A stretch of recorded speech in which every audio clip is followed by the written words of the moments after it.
Assalamualaikum, kembali bersama saya Fisarudin dan Fahim Zahar dalam segmen Gaduh Gadget. Ini adalah musim baharu, kita start from zero pula. Musim baharu episod keempat.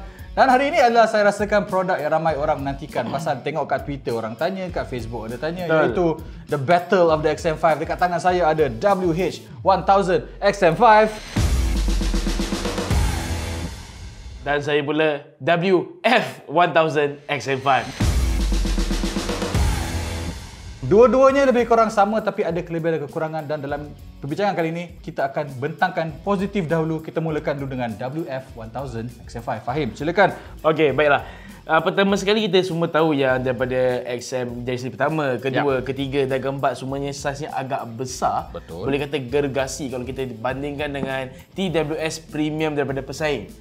Dan akhirnya Sony mendengar kata, dan tak tahulah R&D apa yang dia lakukan, ambil masa sampai 5 tahun atau lebih untuk hadir dengan XM5 yang saiz kecil seperti ini. Betul. Anda boleh lihat yang saiznya ni mengingatkan saya kepada Sony C700N yang saya ulas baru-baru ini. Yang lagi murah tempoh hari. Ya, lagi murah, 800 899 lebih ya, 800 ke 700 lebih macam itulah, murah.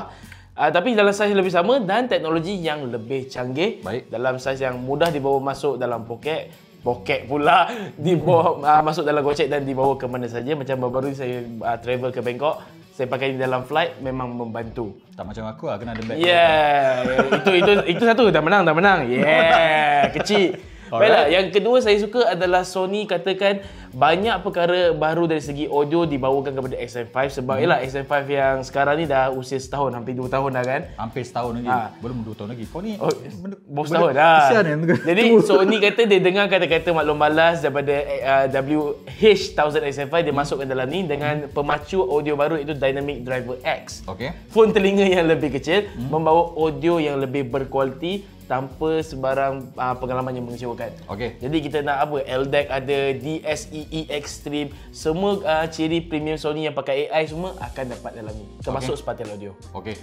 Itu yang kedua. Dan yang ketiga, bateri yang lebih tahan lama. Orang kata TWS bateri tahan lama tu macam tak penting sangat sebab kita masuk dalam casing dia balik dan terus charge. Tapi kalau dari segi ketahanan, macam XM4 dulu, 5 minit charge tahan untuk 1 jam. Tapi kali ni 3 minit charge je. 1 jam. 3 minit charge 1 jam, bermakna secara teori, secara keseluruhan ni boleh tahan penggunaan secara terus selama 8 jam dan dengan casing ni 24 jam. Okey. Jadi agak tahan lama untuk saiz yang kecil seperti ini. Okey.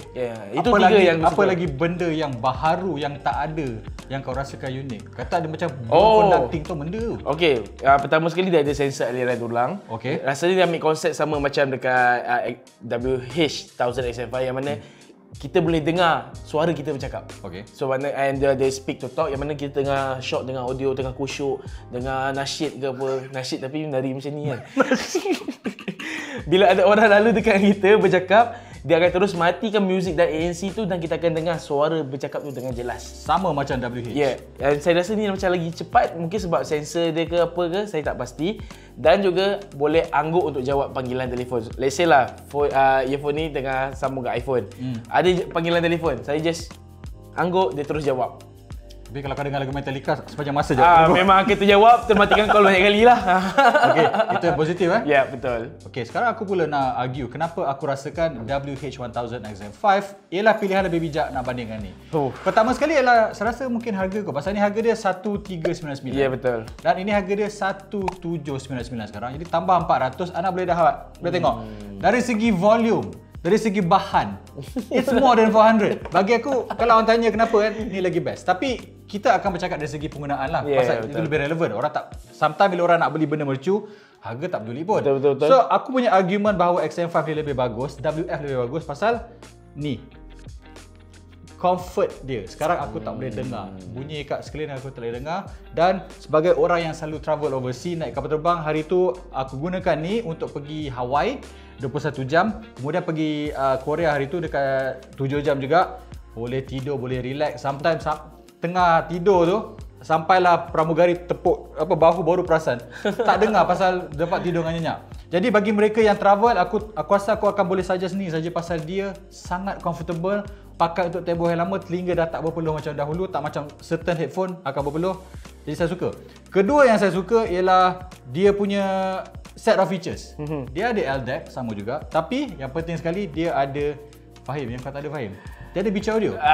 Benda ni adalah penting pasal yes, walaupun dia punya bateri adalah bagus, bila naik kapal terbang nak pasang dekat auto entertainment system, ada kabel.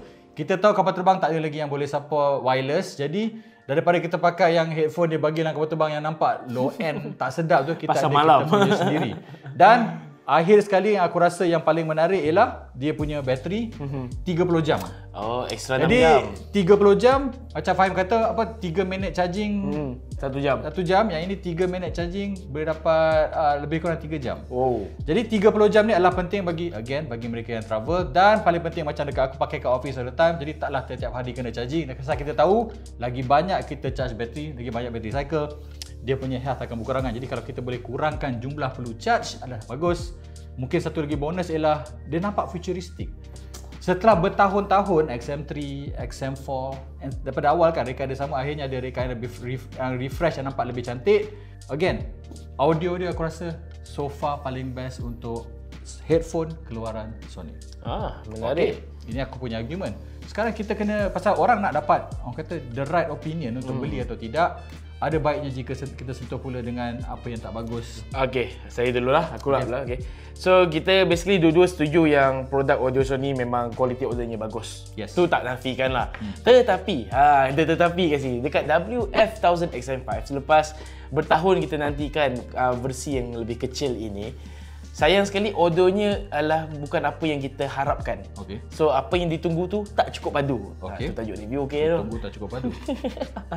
Sebab kita dekat office ni ada banyak TWS premium, dan paling dekat yang saya boleh ingat harga yang menghampiri XM5 adalah OnePlus Buds Pro 2, harga 899. Saya jangan kecam bila kata alah Fahim orang OnePlus ke apa semua, bukan. Ini serius sebab kita juga dah suruh audiophile dekat Makmal Aman puji. Audiophile kita adalah cameraman sekarang juga. So kita dah test OnePlus Buds Pro 2 dengan XM5. Dari segi audio dan bass OnePlus lagi baik, ANC pun OnePlus lagi baik. So saya tak pasti apa masalah Sony ini. Mungkin kerana kita perlu burn in dulu, ambil masa yang lama seperti yang Ify ada cakap tadi dekat sebelum kita start rakam. Barang Sony ni kena pakai lama baru audionya lebih sedap. Saya tak pasti dekat situ, tapi kita beli 1400 dan audionya mengecewakan dengan TWS 900. Itu akan buat kita rasa menyesal apabila beli. Okey. Dan kedua saya nak cakap yang saya tak suka adalah dalam kapal terbang.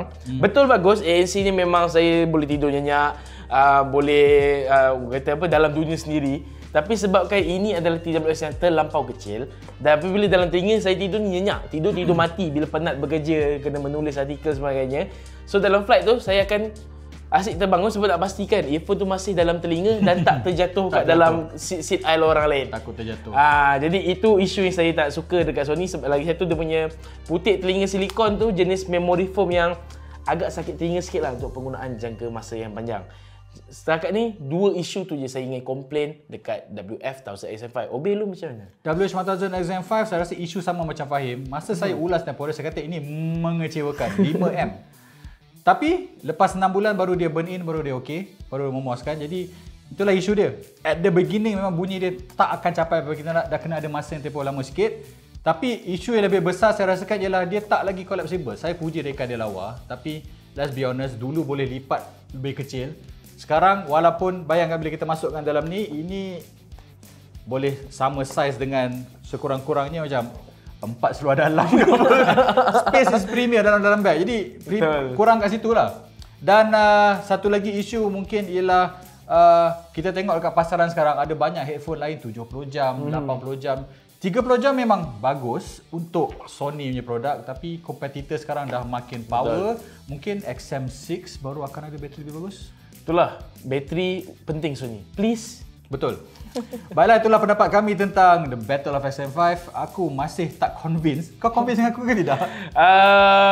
50-50. 50-50. Macam mana dengan anda? Adakah anda setuju Fahim lagi bagus atau anda setuju XM5 saya lagi bagus? XM5 ni. Baiklah, itu saja bersama Effie Sarudin dan juga Fahim Zaha. Jumpa dalam video seterusnya dalam episod Gaduh Gadget. Bye.